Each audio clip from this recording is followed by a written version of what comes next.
बिहार के भोजपुर जिले में भरत भूषण तिवारी एनकाउंटर मामला लगातार विवादों में घिरता जा रहा है। 17 जून को पुलिस मुठभेड़ में घायल होने के बाद से 30 साल के भरत भूषण तिवारी की मौत हो गई।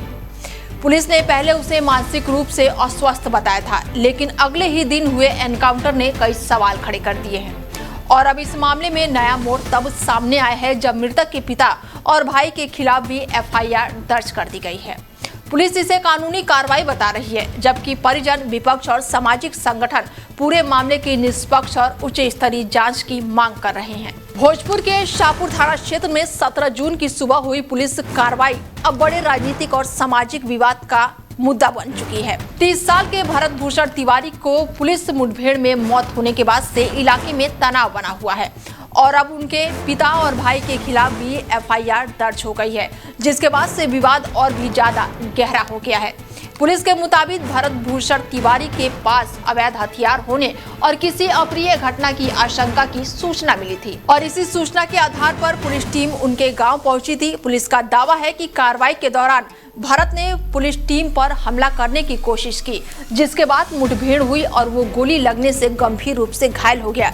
बाद में इलाज के दौरान उसकी मौत हो गई। लेकिन इस पूरी कहानी पर सवाल उठ रहे हैं। एनकाउंटर से पहले का एक वीडियो सोशल मीडिया पर वायरल हुआ, जिसमें भरत भूषण तिवारी पुलिस की ओर हथियार फेंकते हुए दिखाई दे रहे हैं। इस वीडियो के आधार पर परिजन और कई सामाजिक संगठन सवाल पूछ रहे हैं कि यदि उसने हथियार छोड़ दिया था तो फिर गोली चलाने की आवश्यकता क्यों पड़ी।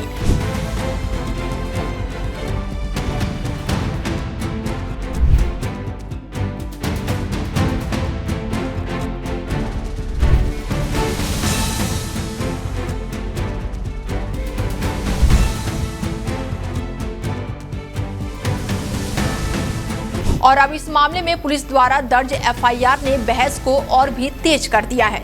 पुलिस ने भरत के पिता काशीनाथ तिवारी और भाई चंदन तिवारी को आरोपी बताया है। आरोप है कि दोनों ने घर में अवैध हथियार छिपा कर रखे थे और भरत भूषण तिवारी को संरक्षण दिया था। पुलिस का ये भी कहना है कि पूछताछ के दौरान दोनों ने सहयोग नहीं किया और पुलिस को गुमराह करने का प्रयास किया।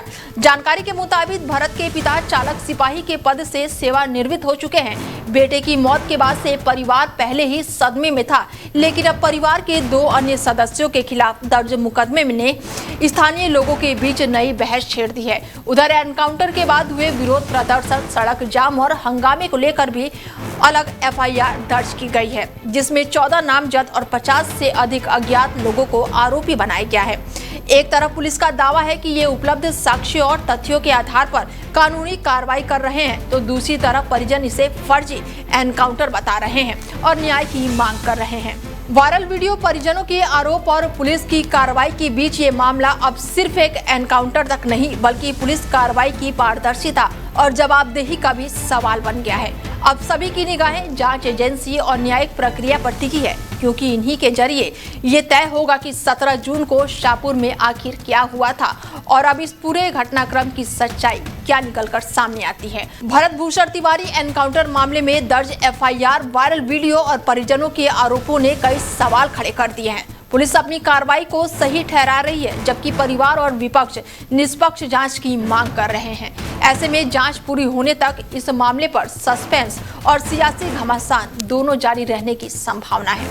फिलहाल इस खास पेशकश में मेरे साथ इतना ही। बने रहिए आप हमारे साथ और देखते रहिए DIL 24 भारत। नमस्कार।